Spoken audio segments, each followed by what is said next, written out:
प्यारे विद्यार्थियों, सभी का राजनीति विज्ञान की तृतीय वर्ष के छात्रों को सभी का हार्दिक अभिनंदन। गवर्नमेंट महाराज आचार्य संस्कृत कॉलेज जयपुर के शास्त्री तृतीय वर्ष के जो फर्स्ट पेपर का हम अध्ययन करेंगे, पाश्चात्य राजनीति विचार। मैं डॉक्टर कमल किशोर सैनी आप सबका हार्दिक अभिनंदन करता हूँ। इस क्लास में आप अपने स्क्रीन पर देख रहे हैं कि जो सिलेबस है हमारा पाश्चात्य राजनीति विचारक का जो प्रथम पेपर है, हमारे दो पेपर चलते हैं, हमने पूर्व में बताया था। एक है पहला पेपर है प्रमुख पश्चिमी राजनीति विचारक और दूसरा पेपर है अंतर्राष्ट्रीय संबंध। तो प्रथम जो पेपर है प्रमुख पश्चिमी राजनीति विचारक, इसे आप अपनी स्क्रीन पर देख रहे हैं कि पूरा सिलेबस हमने दे रखा है। खंड ए बी सी, क ख ग। पहले में है प्लेटो, अरस्तु, एक्विनास। खंड बी में है मैकियावेली, हाब्स, लॉक, रूसो।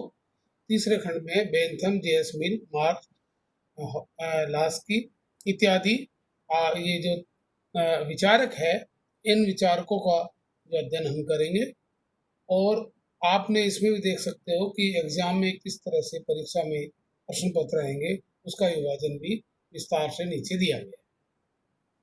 अब हम बात करते हैं पाश्चात्य राजनीति विचारकों में।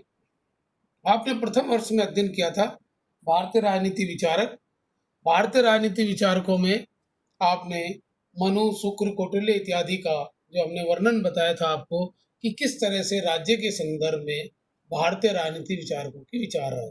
राज्य की उत्पत्ति कैसे हुई, राज्य किस प्रकार से बना, राज्य के कर्तव्य क्या होना चाहिए, राजा कौन होना चाहिए, इस सब के बारे में हमने विस्तार से प्रथम वर्ष में पढ़ा, जिसमें आधुनिक विचारक भी थे। राजा राम मोहन राय था, पंडित नेहरू था, ये सब हमने प्रथम वर्ष में पढ़ा।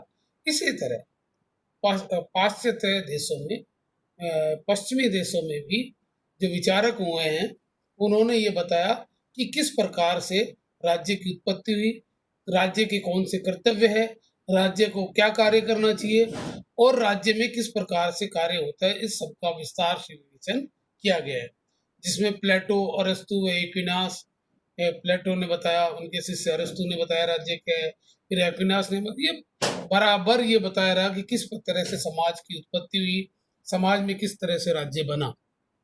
आज की कड़ी में हम प्लेटो, अरस्तु, एक्विनास पर चर्चा कर चुके हैं और धीरे धीरे इन सभी विचारकों पर चर्चा करेंगे।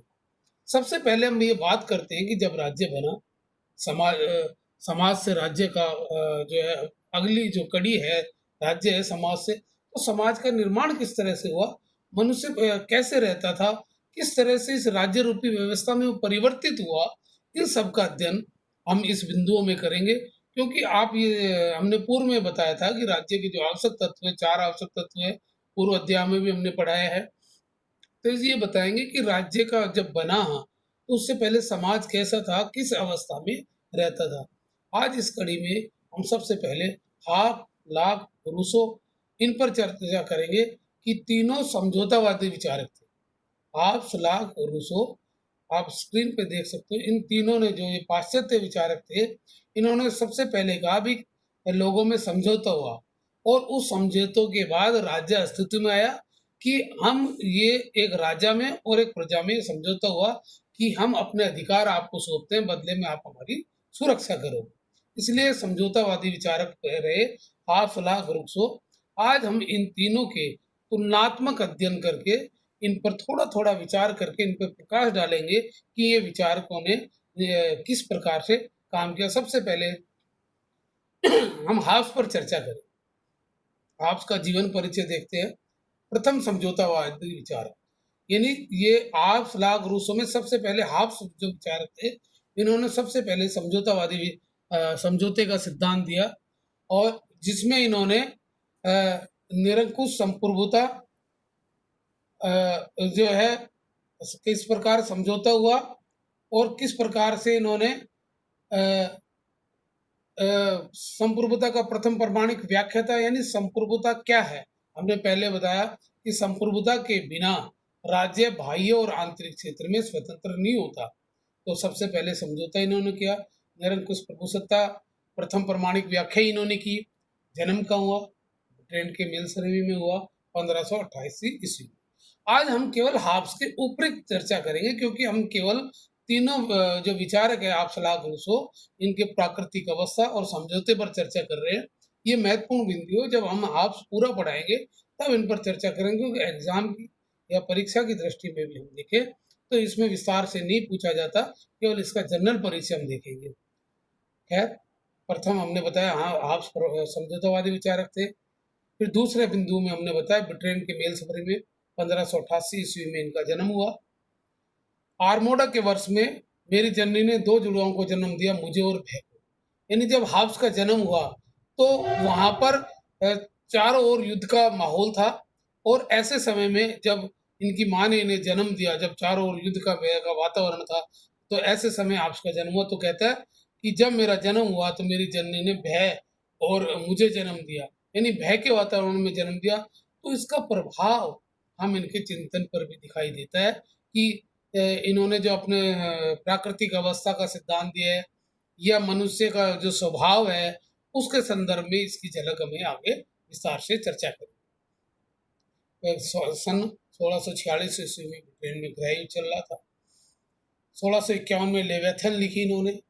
इस गृह युद्ध के वातावरण से निकलते हुए इन्होंने इसको नजदीक से महसूस किया। तो ऐसे समय ने इनकी जो प्रमुख पुस्तक थी लेवियाथन, जिसमें इन्होंने विस्तार से अपने विचारों का विवेचन किया।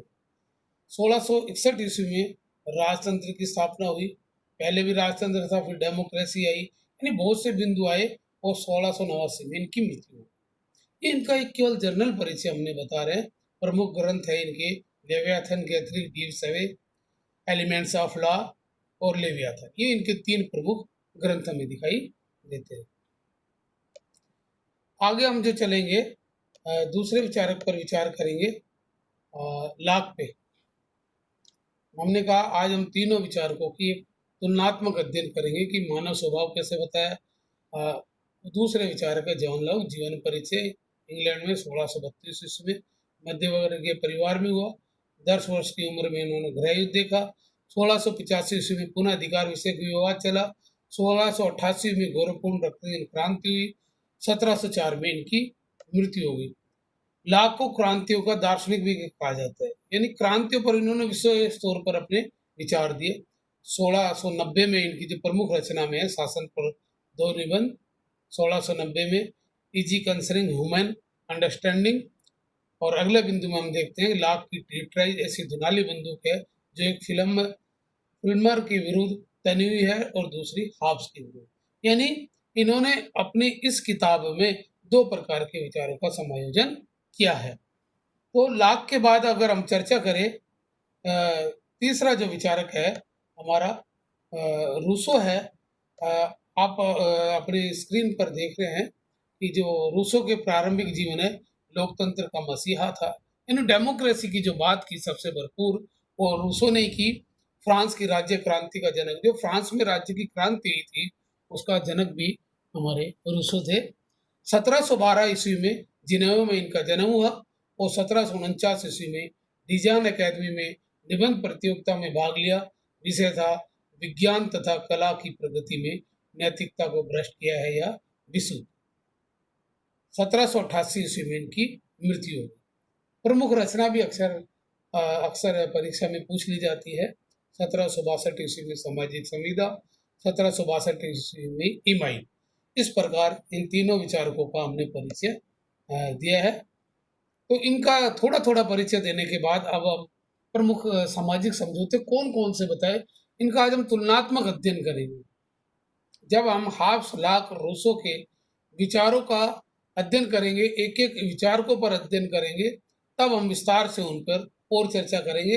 आज केवल हम इनके हाब्स, लॉक, रूसो, क्योंकि तीनों समझौतावादी विचारक है, कई बार परीक्षा में भी तीनों की तुलनात्मक विवेचना पूछ ली जाती है। तो आज हम इन तीनों की तुलनात्मक विवेचना करेंगे कि इन्होंने किस प्रकार से समझौता मनुष्य और राज्य के बीच में हुआ, उसके बारे में चर्चा की है। तो सामाजिक समझौते में पहले हम चर्चा करेंगे, जो तीनों की आप अपनी स्क्रीन पर देख रहे हैं, तीनों ने सामाजिक समझौते के 5 चरण बताए। जो पहला है मानव स्वभाव, कि मनुष्य का स्वभाव कैसा था। दूसरा है प्राकृतिक अवस्था, यानी उस समय जो प्रकृति की अवस्था की प्राकृतिक अवस्था थी, यानी रहन सहन लोग किस प्रकार से रहते थे, क्या करते थे, समझौते का कारण।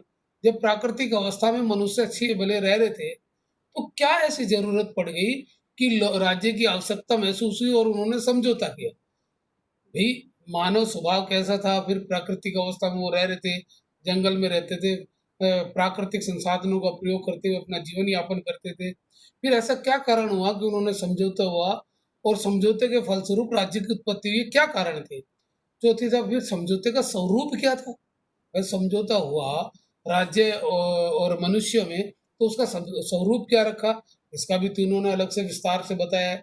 और फिर उसका परिणाम क्या हुआ, ये तीनों ने अलग अलग बात की। तो सबसे पहले हम मानव स्वभाव पर चर्चा करेंगे। तीनों की आपकी स्क्रीन पर दिखाई दे रहा है कि तीनों ने मानव स्वभाव पर किस तरह से अपने अपने विचार दिए हैं।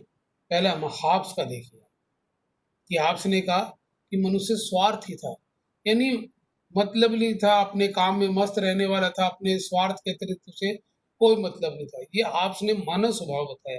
मैं आपको पहले भी बता दूं कि हमने जब हाब्स का परिचय हम देख रहे थे, तो हमने बताया था कि हाब्स का जो नाम है, जो भय के वातावरण में हुआ, उस भय के वातावरण के परिणाम स्वरूप जब उनकी परवरिश हुई, तो उस भय के वातावरण में जब इनका जन्म हुआ और उसी में परवरिश हुई, तो इनके विचारों पर भी इसका प्रभाव पड़ा।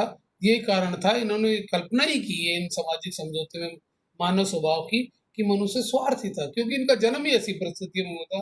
दूसरा बिंदु है आत्म केंद्र, यानी व्यक्ति आत्म केंद्रित था, खुद से मतलब था, किसी दुनिया अलग किसी व्यक्तियों से मतलब नहीं रखता था। झगड़ालू, मैं आपको फिर इनके जो है परिचय की ओर ले जाऊंगा। आपको जन्म जो हुआ वैसे विचारों का हम हमारे यहाँ भारतीय संस्कृति में कहा भी जाता है कि जिस संस्कार में व्यक्ति पलता बढ़ता है, उसके विचार और जीवन उस पर निर्भर होता है, यानी उसी के अनुरूप ढल जाता है। तो ऐसे झगड़ालू, पशु तुल्य, यानी कि पशुओं की बात ही था, अपना स्वार्थ पूरा करना, अपना काम पूरा करना, ऐसा व्यक्ति था। ये भी इन्होंने कहा कि व्यक्ति का स्वभाव ऐसा था, शक्ति विस्तार विस्तार की लालसा, और हर व्यक्ति ये चाहता था कि मैं मजबूत बनूं, शक्तिशाली बनूं। इस प्रकार का मानव स्वभाव का जिक्र हाब्स ने अपने विचारों में किया है। अब लाक का देखिए, जॉन लॉक ने क्या कहा, सहयोगी, बिल्कुल विपरीत विचारधारा आप तुलनात्मक रूप से देख सकते हो कि इनकी बातों में आ जाती है। हमने आपको बताया कि इनके समय गोरखपुर क्रांति हुई थी और डेमोक्रेसी का जो है विकास हुआ था, और राजतंत्र का भी, यानी माहौल जो राज्य का बिल्कुल सौहार्दपूर्ण था। तो इनके विचारों में भी वही बात आई कि मनुष्य सहयोगी था प्राकृतिक अवस्था में। मनुष्य का स्वभाव सहयोग का करने वाला था, दयालु था, परोपकारी था, विवेकशील था, बुद्धिमान था। क्योंकि इनकी परवरिश ऐसे माहौल में हुई, तो इनके विचारों पर भी इसका प्रभाव पड़ा। अगला हम देखते हैं रूसो। रूसो के समय में भी हमने आपको पूर्व की अगर चीजें दिखावे रूसो में, तो हमने देखा कि इनके समय में जो नैतिकता की जो है बात हुई, नैतिकता को भ्रष्ट किया या विशुद्ध इन्होंने बात की, या सामाजिक की बात की, या जो क्रांति फ्रांस में हुई थी उसकी बात की। इनका कारण था इसका विचार, इनके विचारों पर भी पड़ा। तो इनका मनुष्य भोला भाला था, नैतिक था, भावनाओं से प्रेरित था, निर्दोष था, आदर्श बर्बर, यानी बर्बर तो था लेकिन उसमें नैतिकता बची का जो पुट था वो नहीं थी, लेकिन वो भोला भाला, जैसे अपनी कहते हैं कि व्यक्ति जो छल कपट से दूर होता है, ऐसा भोला भाला सीधा साधा व्यक्ति की उन्होंने बात की है। तो ये हमने बिंदु देखे, तो तुलनात्मक रूप से हमने देखा कि मानव स्वभाव के संदर्भ में तीनों के विचार अलग अलग थे। अब प्राकृतिक अवस्था पर विचार करते हैं। आप सलाह रूसो की प्राकृतिक अवस्था आप अपने स्क्रीन पर देख पा रहे हैं कि आपने कहा कि प्राकृतिक अवस्था में व्यक्ति संघर्ष यानी झगड़ता रहता था, अराजकता का माहौल था चारों तरफ, अंधकार में भविष्य था, शक्ति सत्य की अवधारणा थी। ये आपने विवेचन किया। लाक ने क्या कहा कि शांति थी। मैंने आपको कहा जैसा व्यक्ति रहता माहौल में वैसा विचारों में है। सद्भावना, एक दूसरे का सहयोग करता था। प्राकृतिक अधिकारों की व्यवस्था थी, लोग ने पहली बार प्राकृतिक अधिकार की बात की। जीवन, स्वतंत्रता और संपत्ति। आज भी जो हमारे मौलिक अधिकार है जिनमें इनका जिक्र किया जाता है, तो लोग ने सबसे पहली बार प्राकृतिक अधिकारों का समर्थन किया। रूसों ने स्वर्णिम युग की बात की। प्रारंभिक जीवन उन्होंने बताया एकांकी को जरूरत कम था।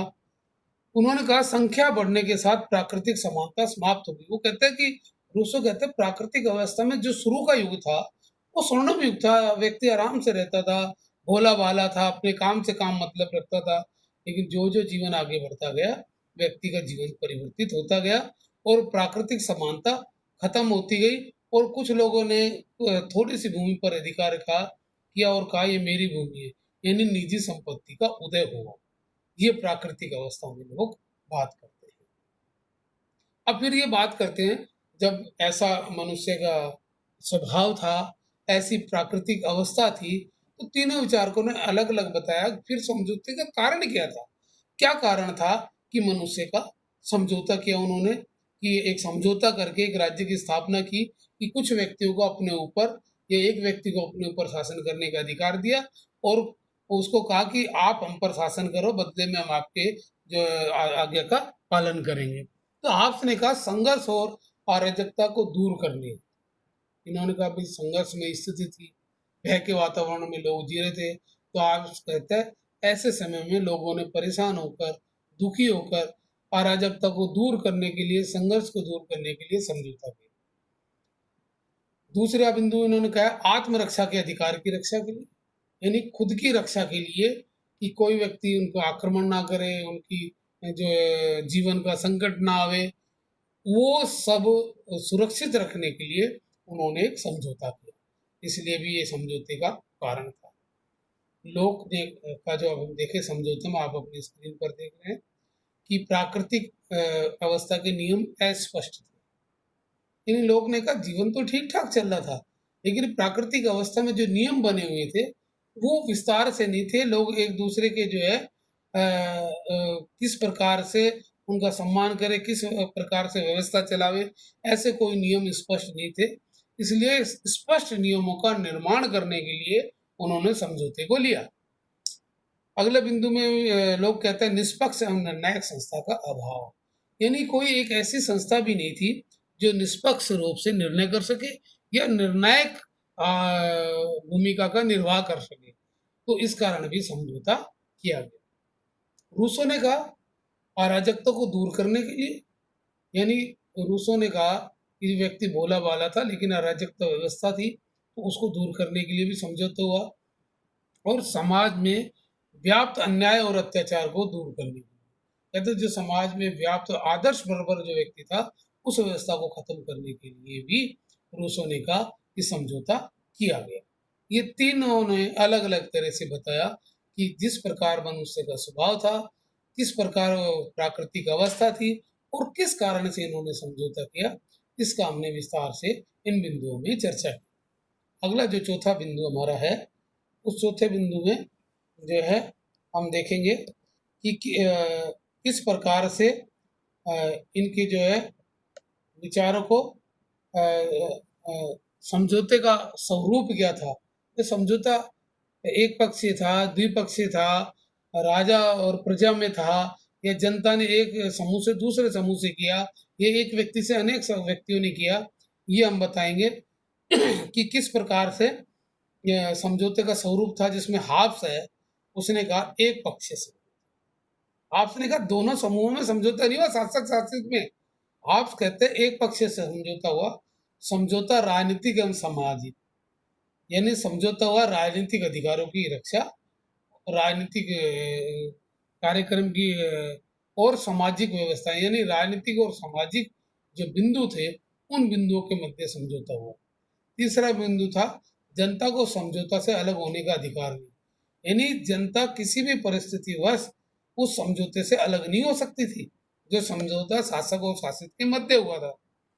समझौता अधे अस्मित, यानी समझौता कभी ना टूटने वाला था। एक बार जो समझौता हो गया वो अधेय था, अविभाज्य था, यानी उसका विभाजन नहीं हो सकता।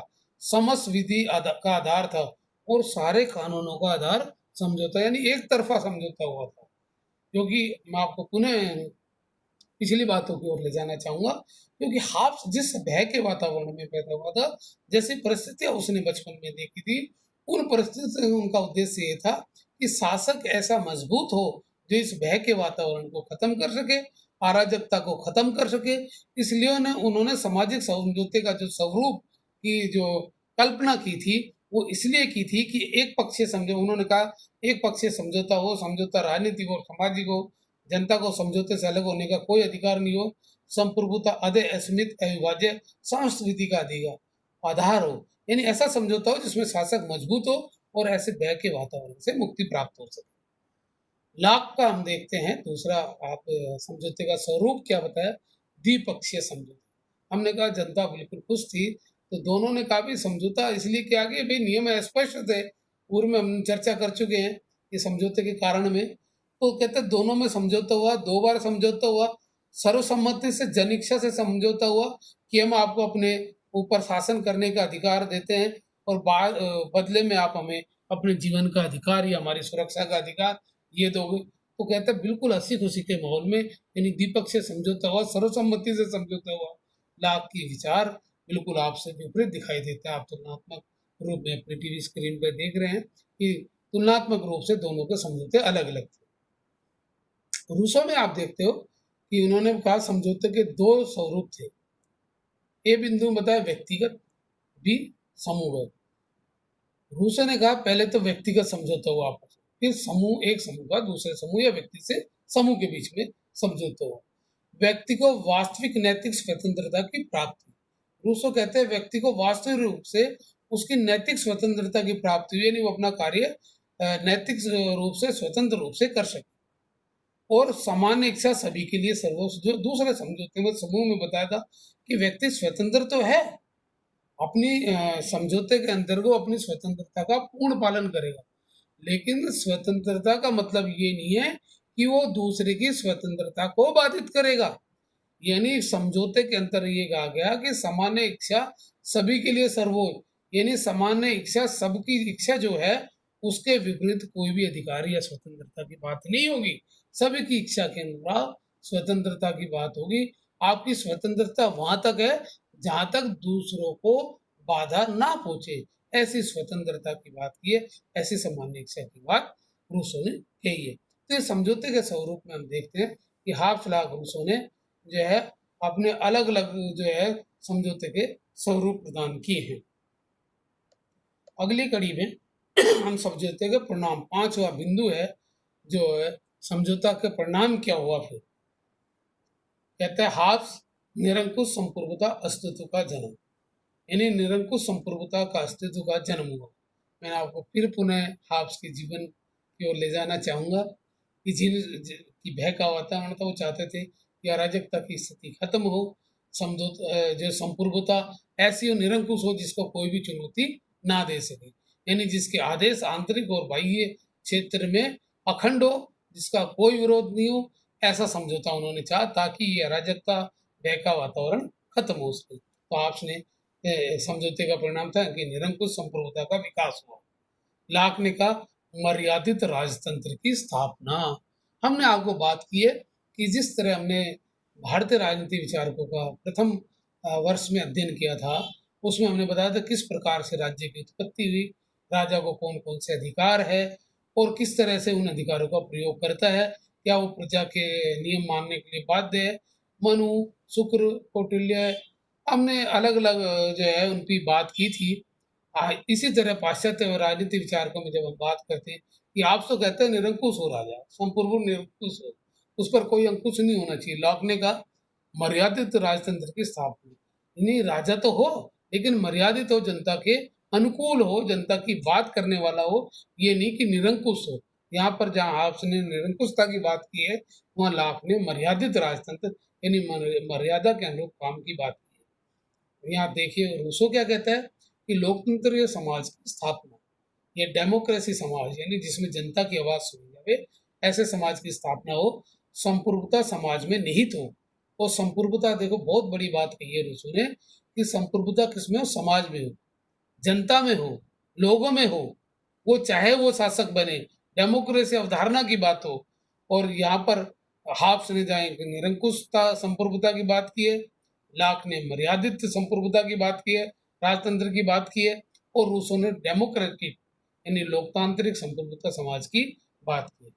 इस प्रकार इन तीनों विचारकों में हाब्स, लाक, रूसो में हम तुलनात्मक रूप से विवेचन करते हैं तो ये पाते हैं कि राज्य के जो प्राकृतिक अवस्था थी, राज्य का जो भी निर्माण हुआ या संप्रभुता का दायित्व किन्हें मिले या किसके भरोसे राज्य की व्यवस्था बागडोर चले, इन सब का विस्तार से विवेचन हमने बताया कि किस प्रकार से समझौते से इस राज्य की उत्पत्ति हुई, यह प्राकृतिक अवस्था कैसी थी, किस तरह से मनुष्य का स्वभाव था, कैसे राज्य समझौते का बना, कैसे क्या समझौते के परिणाम हुए, इनका हमने विस्तार से अध्ययन किया।